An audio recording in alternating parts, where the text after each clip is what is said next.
Selamat pagi para asesor yang terhormat. Saya dengan Nini Adelina Tanamal dengan nomor induk dosen nasional 0308047503. Saya dari kampus Universitas Indraprasta PGRI atau Unindra. Saya sudah bergabung di Unindra dari tahun 2011 dan dipercayakan untuk mengajar pada semester ganjil untuk mata kuliah Pendidikan Agama Kristen dan semester genap untuk mata kuliah Akhlak dan Etika. Dan jenjang pendidikan saya S1 dan S2, saya mengambil pendidikan di STT Jafrai Jakarta dan diselesaikan untuk program studi teologia.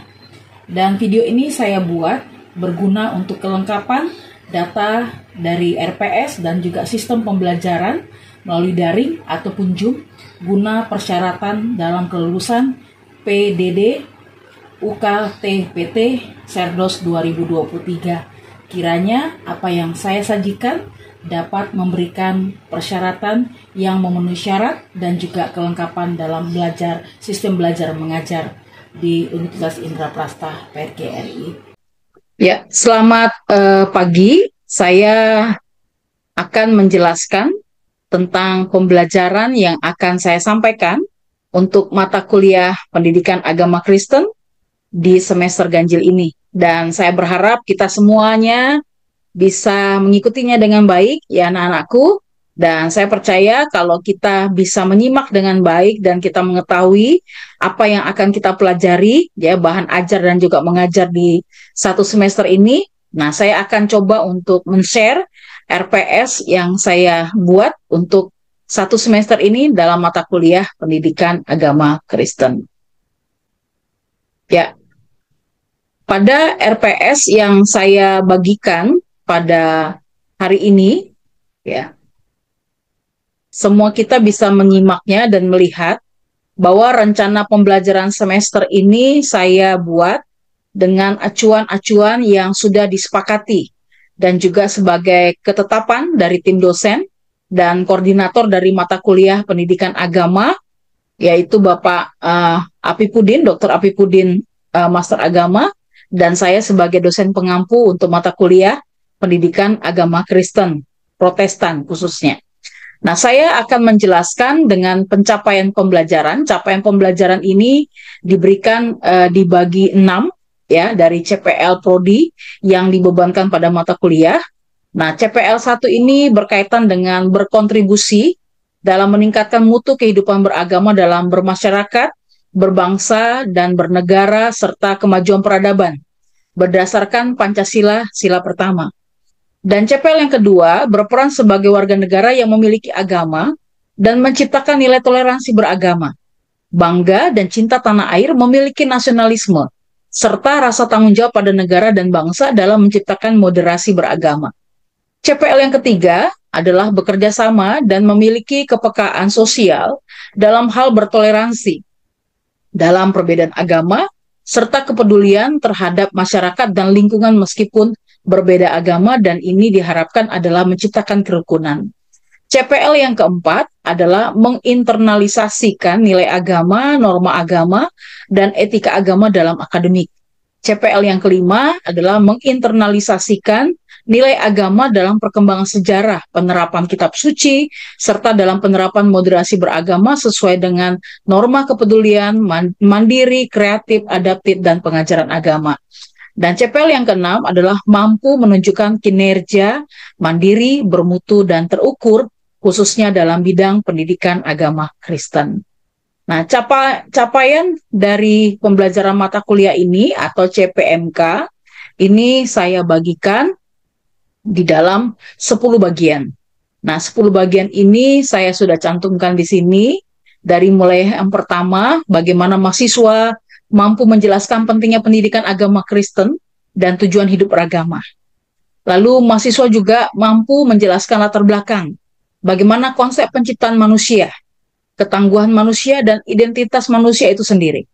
Dan mahasiswa juga mampu menjelaskan tentang makna prolegomena dan bibliologi, ya, ini ilmu tentang doktrin membelajar Alkitab dalam pendidikan agama. Lalu mahasiswa juga mampu menjelaskan dan mengaplikasikan konsep tentang Tuhan dalam pendidikan agama Kristen.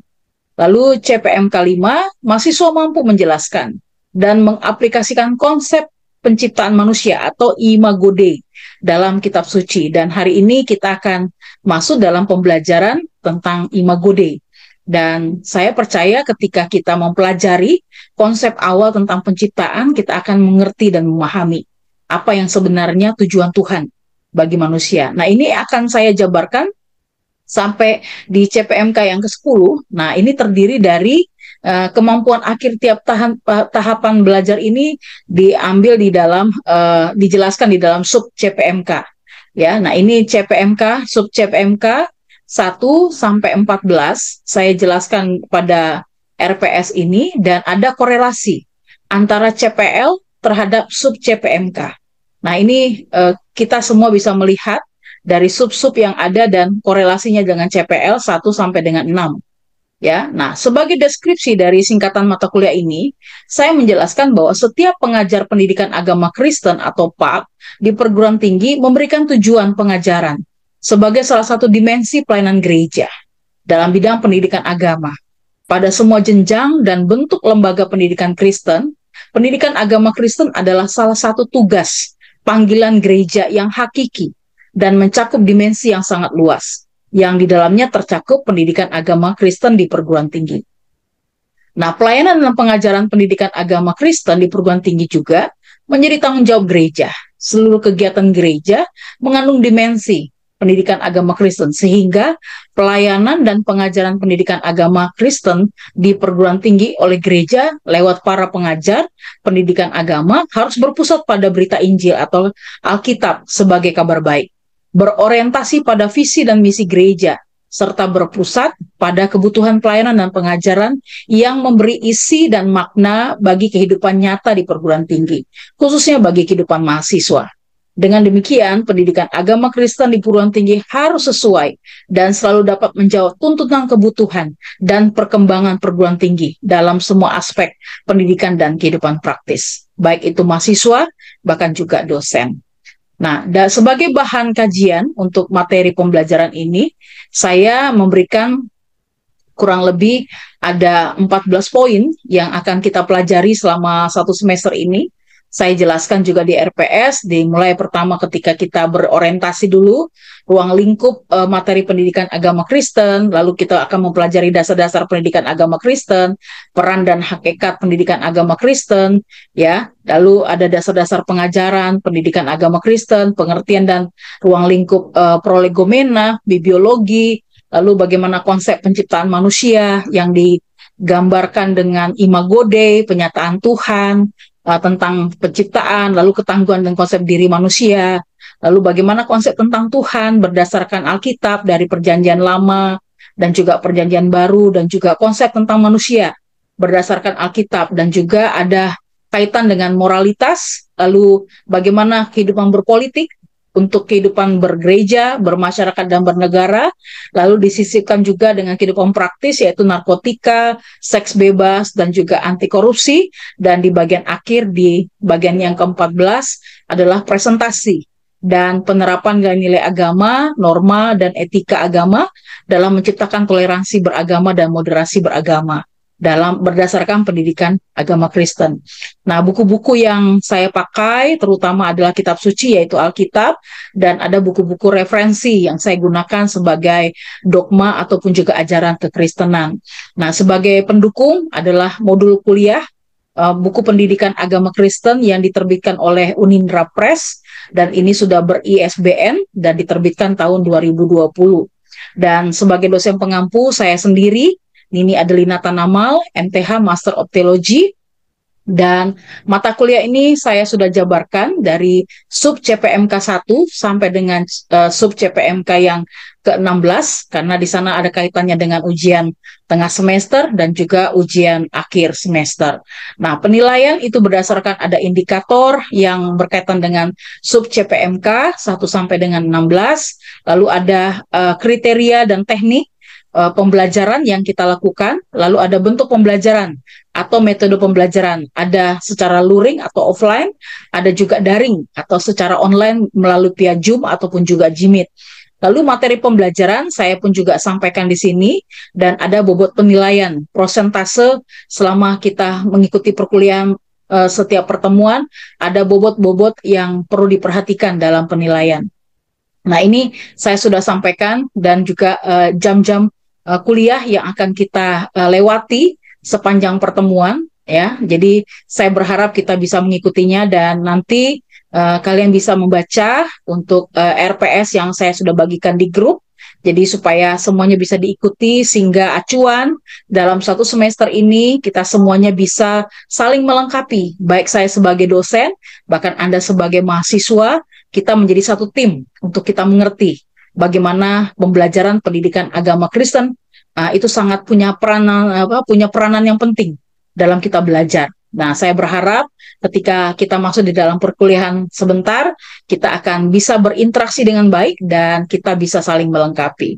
Baik, ini bagian dari RPS yang mungkin saya bisa bagikan kepada kita semua, dan nanti kita akan masuk di dalam materi yang kita kaitkan dengan bagaimana konsep penciptaan Tuhan yang menjadi awal dasar dan prinsip awal kenapa pendidikan agama Kristen itu penting untuk kita pelajari tentang bagaimana penciptaan manusia, ketangguhan manusia, dan juga identitas manusia itu sendiri melalui konsep imago Dei, segambar dan serupa dengan Allah. Dan biarlah mata kuliah ini bisa dilewati dengan baik. Oke, anak-anakku, saya akan mengajar dan masuk di dalam materi kuliah pada sore hari ini. Oke, ya, selamat pagi semua, semangat ya. Pagi, Bu. Oke. Ibu. Pagi, Bu. Pagi, Bu. Pagi. Ya, saya akan mulai untuk pembagian slide supaya kita semua dapat mengikuti pembelajaran dengan baik hari ini. Dan hari ini kita masuk di dalam tema tentang manusia, ya. Dan saya memberikan bahasa yang simple tentang imago Dei, ya. Saya akan coba share screen. Ya. Oke. Bisa terlihat ya gambarnya ya? Bisa, Bu. Ya, hari ini kita akan bahas tentang imago Dei, dan sebelumnya kita buka bagian firman Tuhan yang terambil dari Yesaya 43 ayat 1 sampai dengan 5. Ya. Dan nanti ayat 6 dan 7 saya akan jelaskan melalui slide. Ya. Silakan, Domi. Oke, baik. Allah adalah satu-satunya penebus. Tetapi sekarang beginilah firman Tuhan yang menciptakan engkau, hai Yakub, yang membentuk engkau, hai Israel. Janganlah takut, sebab aku telah menebus engkau. Aku telah memanggil engkau dengan namamu. Engkau ini kepunyaanku. Apabila engkau menyeberang melalui air, aku akan menyertai engkau, atau melalui sungai-sungai, engkau tidak akan dihanyutkan. Apabila engkau berjalan melalui api, engkau tidak akan dihanguskan, dan nyala api tidak akan membakar engkau. Sebab akulah Tuhan Allahmu, yang Maha Kudus, Allah Israel, Juru Selamatmu. Aku menembus engkau dengan Mesir, dan memberikan Ethiopia dan Sheba sebagai gantimu.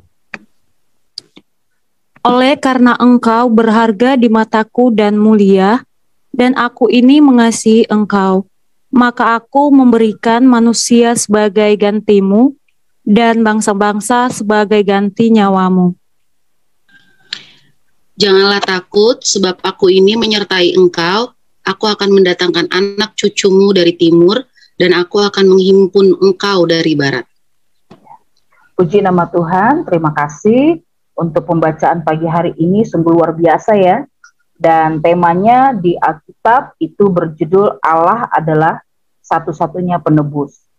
Jadi kalau kita mempelajari tentang akhlak dan etika, awal yang harus dimulai adalah bagaimana kita mengetahui tentang diri kita sendiri dulu. Dari mana kita berasal, dan apa yang akan kita buat, dan siapa yang akan kita tuju. Kalau andaikan kita sendiri tidak mengenal siapa diri kita, ini akan mengalami kesulitan. Kenapa? Karena kita tidak tahu apa yang harus kita buat. Bahkan standar hidup kita pun akhirnya membuat diri kita agak sedikit keluar dari jalurnya Tuhan. Kenapa demikian? Karena kita tidak tahu tujuan hidup kita apa dan akhir dari perjalanan kita mau kemana. Maka ketika kita belajar akhlak dan etika, saya berharap kita semua pagi hari ini memberikan satu pembelajaran penting bahwa kita harus kenal dulu diri kita sendiri. Istilahnya, kita harus menjadi diri kita, tetapi kita tidak boleh lupakan Tuhan. Jadi, kalau saya mau katakan, ketika kita mau belajar agama, ya, kita jangan berpikir tentang diri kita dulu. Tapi kita harus memahami dulu apa tujuan kita beragama. Lalu kalau andai kan kita bisa katakan bahwa kita membenci orang lain, dan kita katakan kita tidak mengasihi orang lain. Padahal label kita sudah punya agama. Sedangkan kita tidak bisa menerima orang lain. Berarti ini ada permasalahan di dalam kehidupan kita mengenal Tuhan. Maka ketika kita belajar akhlak dan etika, kita harus mengerti dulu apa yang menjadi rancangan Tuhan dalam hidup kita. Saya akan masuk mulai dari slide. Ya. Nah, di sini ada makna imago Dei. Kalau kita baca di dalam Kejadian pasal yang pertama, ayat 26 sampai dengan 27, ya, tadi kan digambarkan di dalam Yesaya 43 bahwa di ayat yang pertama dikatakan gini, Tuhan yang menciptakan engkau, hai Yakub, yang membentuk engkau, hai Israel. Nah, saya mau gambarkan dulu dari kitab Yesaya 43 bahwa di sini ditegaskan bagian firman Tuhan, bahwa Tuhan yang menciptakan engkau, dan Tuhan juga yang membentuk engkau. Bahkan di ayatnya yang berikutnya katakan, janganlah takut sebab aku telah menebus engkau, aku telah memanggil engkau dengan namamu, engkau ini kepunyaanku. Berarti kata imago Dei ini segambar dan serupa dengan Allah. Baik, terima kasih untuk hari ini dalam perkuliahan kita. Biarlah semua kita bisa menerima dengan baik dan boleh dengan jelas apa yang sudah saya paparkan, dan saya percaya kita semuanya sudah diberkati oleh Tuhan. Dan biarlah hari ini kita boleh tetap semangat, tetap memuji Tuhan, kita bersyukur karena Tuhan itu baik bagi kita semua. Maka sampai ketemu di pertemuan berikutnya, dan terima kasih untuk para asesor yang sudah memberikan kesempatan kepada kami untuk boleh menjelaskan tentang materi pembelajaran kami pada hari ini. Dan biarlah apa yang boleh kami sajikan, ini boleh menjadi satu syarat yang bisa membuat kami semakin semangat dalam melakukan pekerjaan sebagai dosen dan juga tenaga pengajar di Universitas Indraprasta PGRI. Saya ucapkan terima kasih.